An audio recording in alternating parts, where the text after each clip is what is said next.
What up, everybody? Welcome to Recovery Monday, episode 2. Today, we are going to talk about the fact that you are not sick. You are not sick. This is not an illness, and your anxiety problem is just a natural process kind of gone awry. So that's what we're going to talk about today. For those of you that have been waiting patiently for the last 5 minutes, I'm sorry, I'm a little bit late. We had technical problems, but we're going to get started in a second. So we are here live on YouTube and Facebook. And as you guys wander in, by all means, say hello. Let me know that you can hear me. Let me know that everything's working okay. I see everybody's arriving now. That's great. So we're going to I really am going to do my best to try and cut this down to 15 minutes or so, I promise. But I don't know. Maybe it works. Maybe it doesn't. We'll see. It's going to be what it's going to be. So I will remind you that if you are watching from the Facebook group, I'm not going to be able to see your name. I'm only going to see Facebook user, but that's okay. We'll still make do. So who is here? Laura is here. Bessie's here. Let's see here. Melissa is here. What up, Appalachia? We got folks coming in from YouTube. Allison's here. Bethany is here. Everybody's here. We'll wait for a few more folks to show up. We're already up to 27 people. I know I'm a little late. We had technical difficulties, but here we are. It's working out. So today we're going to talk about the idea that you are actually not sick. You are not ill. I know we talk about mental illness all the time, but from where I sit, anxiety is not a mental illness. Now, I will fully acknowledge that some people want to really disagree with me. Some people actually like the label of mental illness, and like that's perfectly within your rights. If you want to say this is an illness, then that's okay. I'm not necessarily here to argue with you, but I just want to at least consider the opposite, a different point of view, that you are not sick, and we're going to talk about that now, right? So all of these things that we talk about in Recovery Monday are essentially, hang on a second here, let me get it. I always have it with me now. Everything we talk about in Recovery Monday is essentially a lesson out of this book. So we're basically going through this book, The Anxious Truth, kind of lesson by lesson, and we're going to talk about these things. So we're literally working our way through the recovery guide. We started last week and we continue this week. So let's talk. Yep, the big book. So Jamie says, I just started the big book. That is the big book, the one I just showed you. That is it. And I will put up the URL on the screen if you want to grab it. I highly recommend that you either listen to all the podcasts or read that book. That's what we're talking about here. So why are you not sick? So my assertion when I started chapter 1, lesson 2 in The Anxious Truth is that I said right away, you are not sick, and anxiety is not an illness, which I know gets debated all the time, but hear me out. Like, an illness is something that happens to you that is beyond your control, right? It is, people get sick. They get terrible illnesses like cancer or Alzheimer's disease or leukemia, or there's all kinds of illnesses that people can get throughout their lifetime that has nothing to do with us. We can't control that. Sometimes it's externally generated. There are environmental factors, whatever it is. Through the best laid plans, sometimes we get sick or we get injured, and those are illnesses, and they actually impair the ability of our body to function. Conversely, I want you to consider the idea that anxiety is not an illness, but it is a state. So in the book, I say anxiety is just a state. And in all honesty, it is a natural state. It is part of being human. Anxiety is a natural, normal, baked-in response to human beings that are designed to sort of alert us to danger and keep us safe in situations where we need to take some sort of action. So everything about anxiety, the state of being anxious, even the state of being in a total panic, is just a state, just like happiness is a state, just like fear is a state, sadness is a state, excitedness is a state. Well, anxiety and fear are also states. They are normal, natural parts of being human beings, right? So that is not something that happens to you. That's not supposed to happen to you. It's actually supposed to happen to you from time to time. Every human being gets a little afraid sometimes. Every little human being gets anxious sometimes. We worry, right? So this is just a part of being alive on planet Earth. If you are human, you are going to experience anxiety. It is one of our natural states. This is not to say that it is a desired state, because nobody likes to be anxious and nobody likes to be afraid. Nonetheless, it is a state that serves a purpose in its normal form. Its non-disordered form, anxiety serves a purpose in our life, even though we don't like it. So anxiety in my world is not a sickness. It's not an illness, and it is not a disease. It is a state. So if it was just a normal state and we have nothing to worry about, then you guys all wouldn't be here and I wouldn't have to write books or have a podcast. So what actually is the problem? Well, the situation here is that your anxiety response, your fear response, that threat detection mechanism has just kind of gone off the rails. So for people like us, and I count myself among you guys because I was you, and to a certain extent, I can still feel anxiety, and every once in a while, I still have a panic attack now and then. It can happen to me.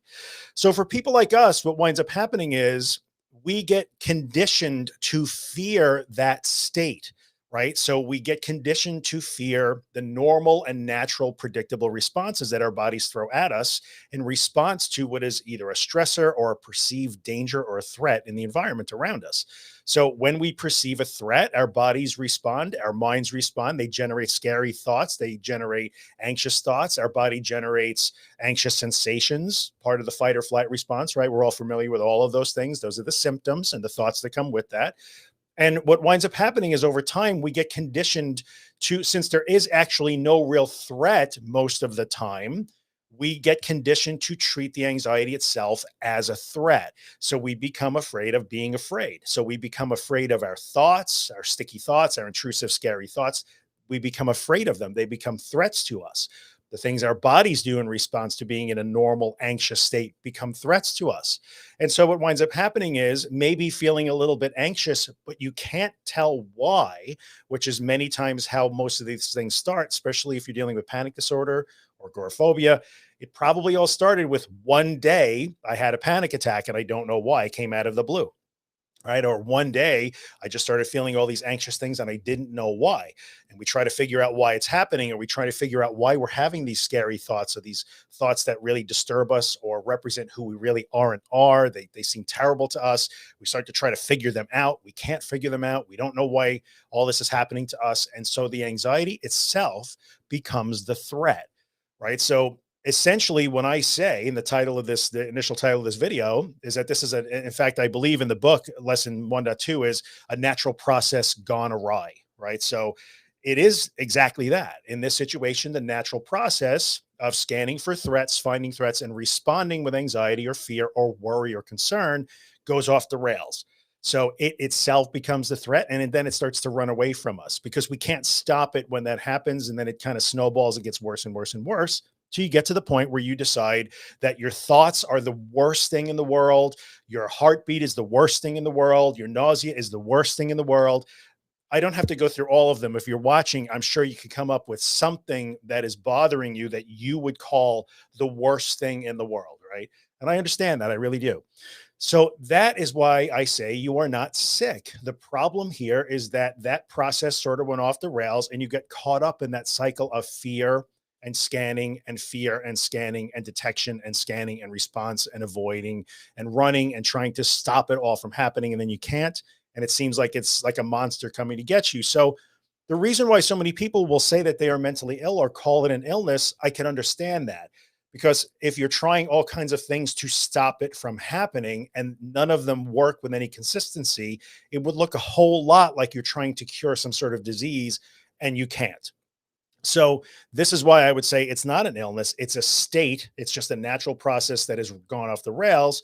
And the path of recovery is to work on getting that process sort of back on the rails so that we put those normal, natural processes of threat detection, threat response, bodily response thinking, we put them back into their normal places in any human life. So that's the principle behind today's Recovery Monday chat, is that you are not sick. This has just gone off the rails.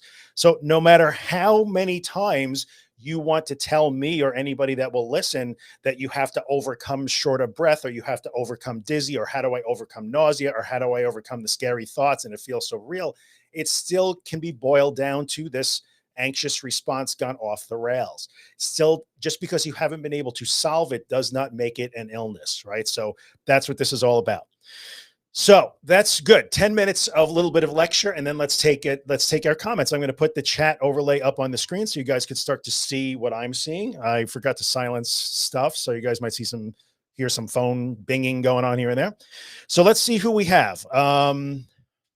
So like this is a good example right here. Can't tell who it is because again, I can only see Facebook user, but right away we were 30 seconds into the video and the first thing is how to deal with, right? How to deal with, because I do understand in your world, you are thinking I must try to solve this particular part of my anxiety, depersonalization, derealization.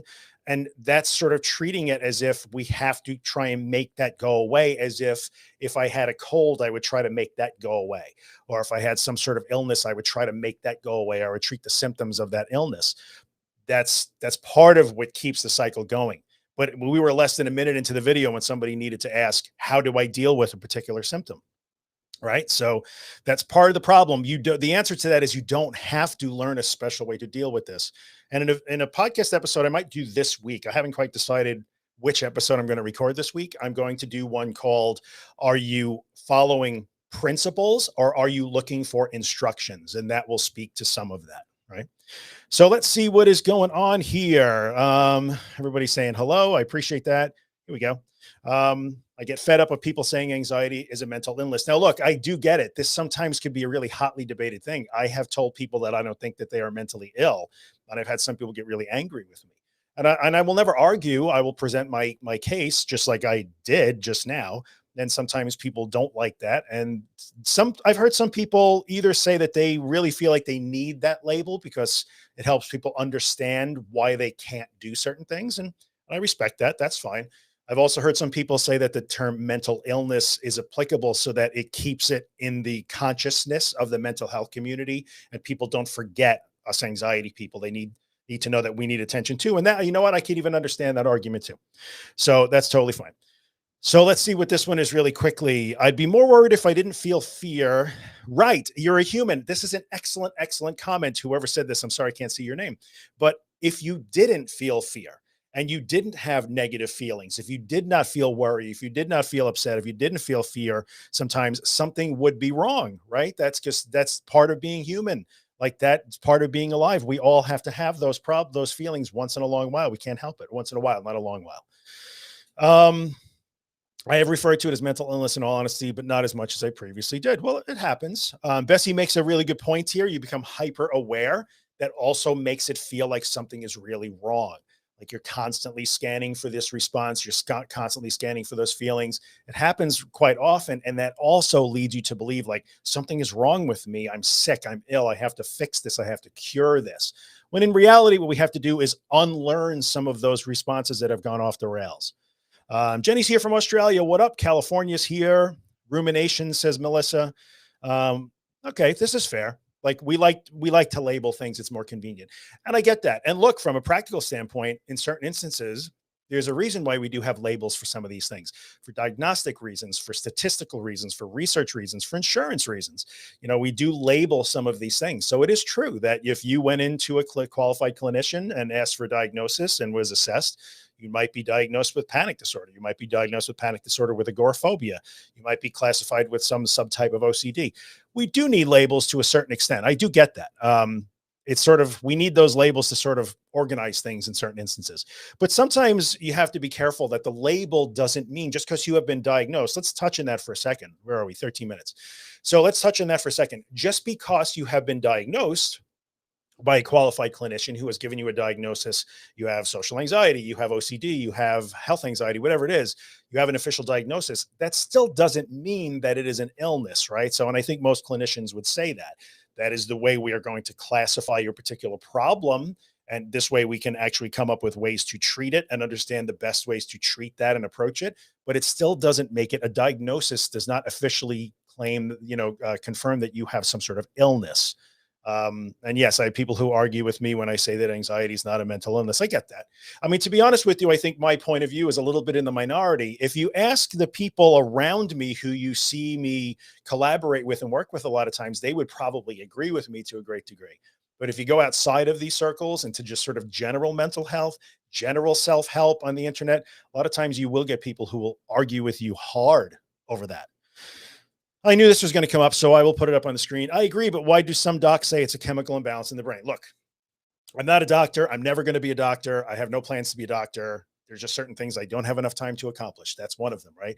But in the end, the chemical imbalance theory, if you live in the United States, and Ivan, I don't know where you are, but if you're in the United States, I want you to think back as to what our TV looked like, say 10 years ago, when it was absolutely riddled with advertisements direct to consumer about antidepressants and anti-anxiety medications. Riddled all the time. They were everywhere. And they would drop that term chemical imbalance again and again and again and again and again. And that term, and I'm not tinfoil hat conspiracy guy, just giving you the facts of how these drugs literally were marketed. They use the term chemical imbalance because it's very easy for the layperson to understand. I had a doctor back in the 90s that told me you have a chemical imbalance. Just like if you were diabetic, you would have to take insulin.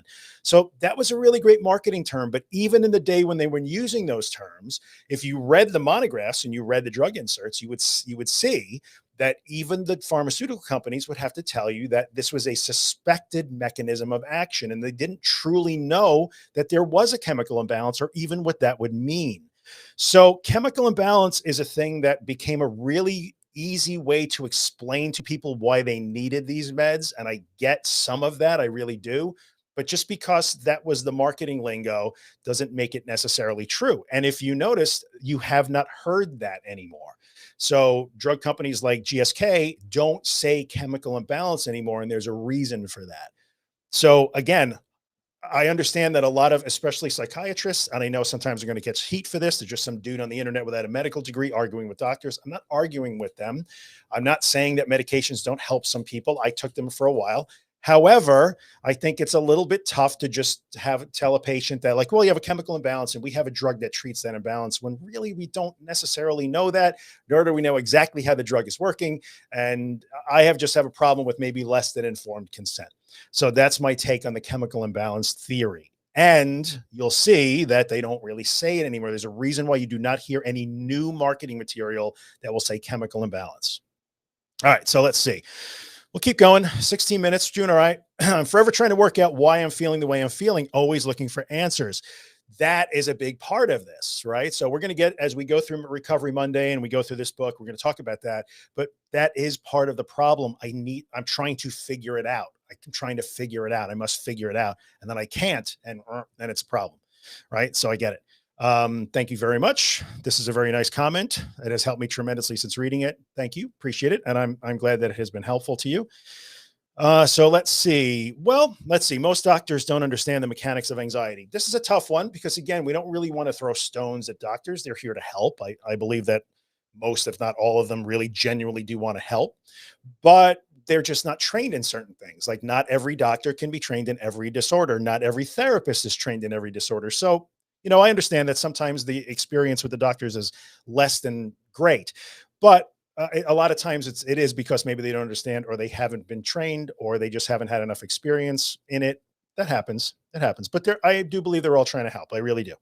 Um, so let's see. I believe it is, I feel it's a learned behavior. What we do in recovery wouldn't work. Yes, correct. So this is another hotly debated topic, and we'll get into it as we go through the series every Monday. But many people will argue that no, this doesn't, you can't, that's crazy. Like, you have to find, I'll get into it very quickly here. You got to find the root cause. You have to heal. You have to do all these things, or you can, what you're saying, Drew, and all the people that sound like me, can't possibly work. Yet here we are, decades and decades into cognitive behavioral therapy. And that is evolving, by the way. Cognitive behavioral therapy does not look like it looked in the Claire Weekes day, and it shouldn't, because things evolve and change over time. But we just have decades upon decades of evidence that tells us that these really are the gold standard treatments, even as they evolve. So it's really hard to hear that argument that, like, no, if you don't heal and follow your root cause, if you don't solve the chemical imbalance, if you don't change your diet, if you don't become more spiritual, you can't possibly get better. It's really hard to hear those arguments when there's just tons and tons of people that are getting better doing it this way, which is, by the way, not a way I invented. I will say that forever. Didn't invent any of this. I just seem to be good at explaining it. So let's see. This is important. This is really important. I think we need to accept the fact that there is no answer to any of it. Look, sometimes we do start to get hints as we go down the recovery path. We do sometimes get hints of, like, oh, okay, well, this might be a thing that I need to work on in my life. And this may be a result of certain experiences or relationships that I maybe had in my path.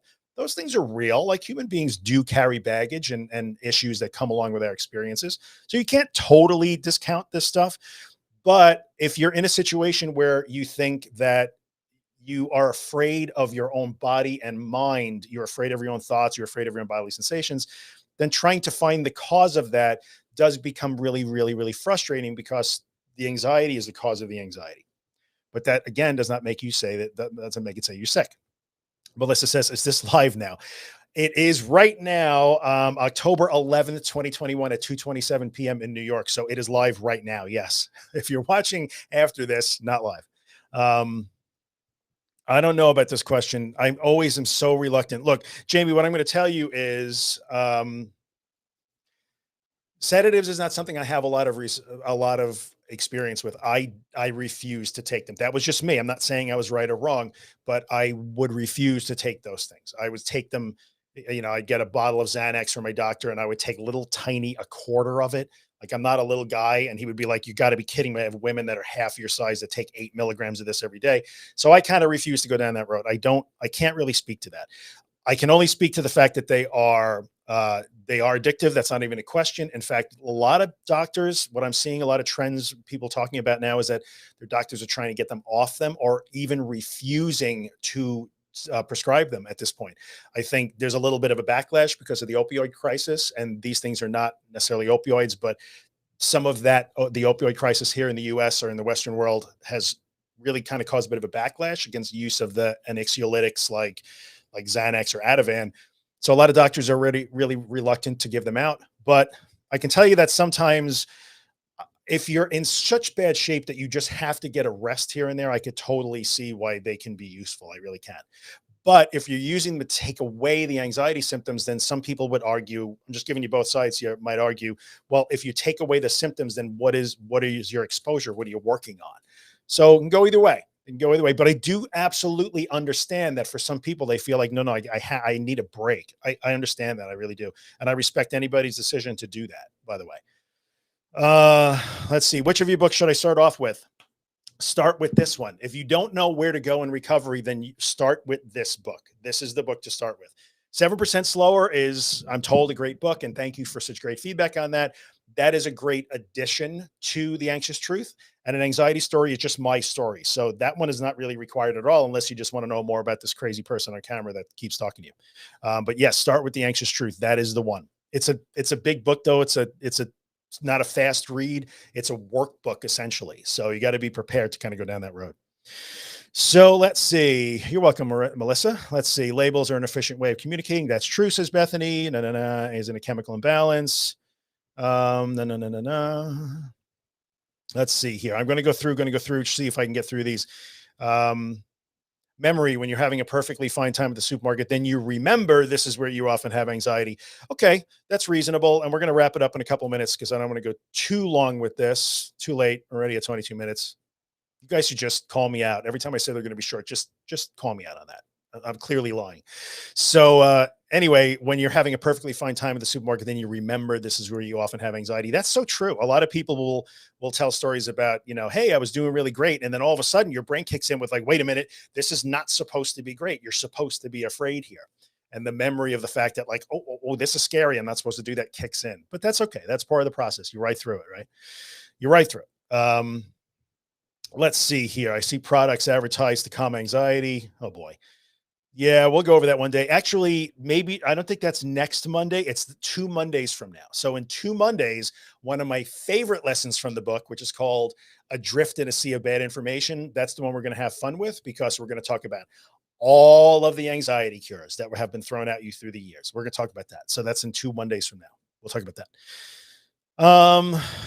Okay, this is fair. Let's see here. I could care less of my diagnosis. I'm tired of feeling like crap. You know what? That's actually, I get that. I feel you on that. And that's not a bad place to be. Some people get really caught up in wanting to know what their diagnosis is, and they put a lot of weight in the diagnosis.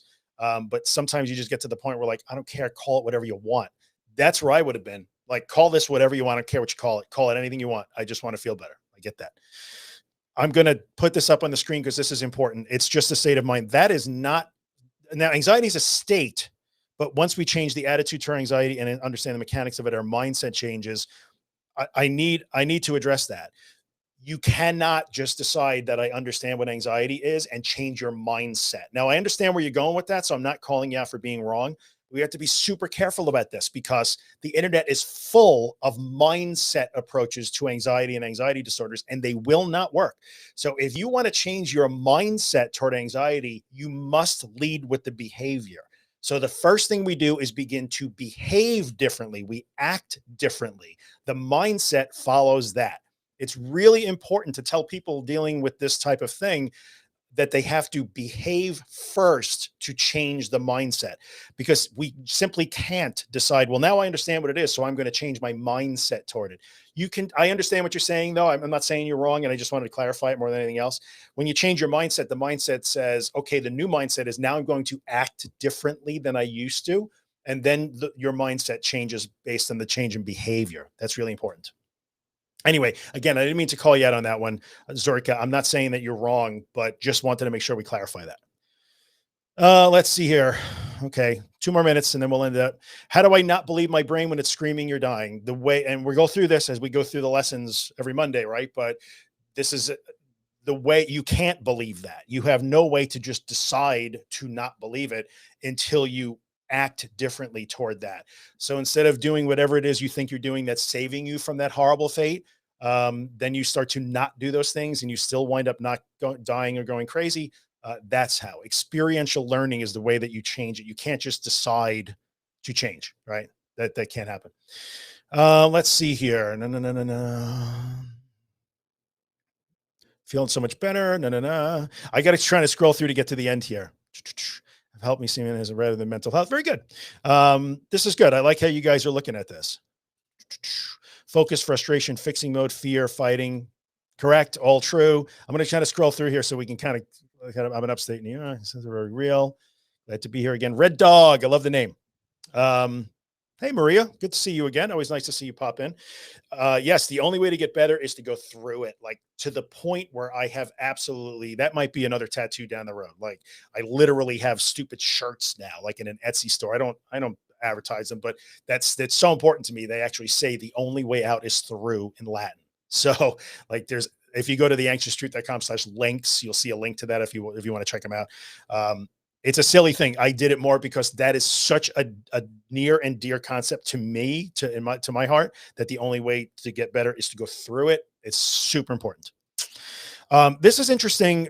I just want to put this up on the screen. Medication is now refused in the UK for anxiety. So in the UK, and based on, this is going back now, my friendships in the UK in this topic for 12 or 15 years, you guys used to use the beta blockers a lot. Like, so a lot of my friends in the UK would be given beta blockers, like propanol, anything that ends in an OL, which is just like kind of slows your heartbeat down and tones you down a little bit. You guys were kind of the first to use that. I never heard of that. Here we would give out a sedative like Xanax or Ativan. And in the UK, you would first give out the beta blockers. Now I see in the US, doctors are more likely to say, I don't want to put you on Xanax. I'm going to give you a beta blocker. So it's interesting to see how that stuff kind of works out, right? Let's see. No. Jamie said they only take a tiny amount in an emergency situation. I feel you on that. It was just completely and utterly insane how little I would take. And I was just so terrified and like stubborn about it. So I get it. Let's see. You have a good day too, Bessie. I'm going to end it up here. I think here is a time to find an OCD therapist. Could be. I'm a huge fan of qualified help. So if you feel like you need a therapist, absolutely, man. Absolutely. So let's see. A lot of benzo talk. Very good. Thank you, Zarika. I appreciate that you understand why I said that. Let's see here. I think we're in. Melissa, I saw your questions. Can you answer mine? You're asking me questions about specific things, about your specific heart problem. There's no question to answer, right? You think that your heart is broken. You think that you're going to die. You'll find if you get involved a little bit more and you listen to the podcast and you stick with us on Recovery Mondays or you read the book, you'll see that I rarely, if ever, address those things because your heart is not the problem, right? How can I believe that my heart isn't going to have a heart attack? I'm not having a heart attack. By changing the way you behave, you have to drop the way that you act toward that, right? I got to keep saving myself. You have to stop trying to save yourself. So let's see here. I think that's about it. Thank you, Bethany. I appreciate it. Yes, I'm on propanol for anxiety. That's a new thing. And you know what? It's probably better because I don't know anybody that gets addicted to a beta blocker. So I get that. Maybe not as effective as a sedative that's going to knock you on your butt if you take a lot of it, but it probably seems a healthier way to go. Anyway, guys, thanks for coming by. We're a half hour, so much of my 15 minutes. Again, just call me out on this. And you're very welcome, Melissa. You're welcome. I'm happy to answer. So what I can do is I can tell you, if you do not have The Anxious Truth and you want to find it, you can find it right there on my website. If you just go to theanxioustruth.com and click the book links, the books link, it is there. You can read along with us. Next Monday, we're going to do the next chapter, which is called No One Ever Told You. And that is basically a discussion about how you were given no information about this. Zero, like none. I didn't have any information. None of you had any information. Like, we're going to talk about that. Like, how would you have known what this is? Because no one taught you this, and no one teaches you this now. Maybe it's going to change, but that's what we'll talk about next Monday. And then the Monday after that, we will talk about being adrift in a sea of bad information, all the crazy anxiety cures that you've been sold over the years. And we'll just keep going. If you guys are digging it, then I'm digging it too. So I will leave this in the Facebook group, on the Facebook page. It will be in my YouTube. If you're watching on YouTube, then I'm supposed to tell you to hit the like button and subscribe to the channel. Go ahead and do that, I suppose. And I'll also put it on my IGTV and Instagram so you can watch it anytime you want. And I will see you guys next week.